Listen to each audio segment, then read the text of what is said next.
Thank you, Mr. Chairman, and I am so appreciative that we are moving forward on this legislation today, and I wish Mr. Rush were already in the room. I just want to commend him and his staff for the work that they have done on this issue. And Mr. Rush had a birthday last week, and he thought having this hearing was a pretty good birthday present for him, because he does want us to move forward on this. And our legislation will address some of the current concerns that have been articulated. The growing concern over a number of the USPSTF recommendations and the attempt to control cost by limiting patient access to preventative care. And I appreciate that the subcommittee is taking the time to drill down on the issue and that our witnesses are working with us on this. We want to make certain that the advice and the guidance that is there is appropriate, and Mr. Burgess said it well, that patients and doctors are going to have their say in this process.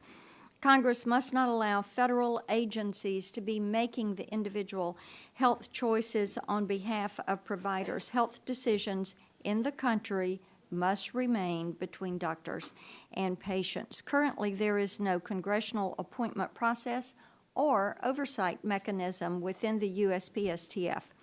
Further, I'm concerned that the task force members do not always meet with relevant stakeholders during the review process, and often there is no public dialogue with medical specialists who have years of expertise on the matter that are under review. Over the years, we've learned that this insular decision-making process at times directly conflicts with the informed views of expert physicians. The USPSTF turned its back on over 20 million women by finalizing erroneous guidelines that would limit access to mammograms for women between the ages of 40 and 50. Their recommendations have impacted PSA tests and skin cancer checks. Their reach is broad and can impact each and every one of us at any time. Therefore, it's timely that this committee examine the task force to ensure transparency and accountability and make certain those are embedded in the process. Scientific evidence should motivate decisions, but also support informed decision-making between physicians and patients.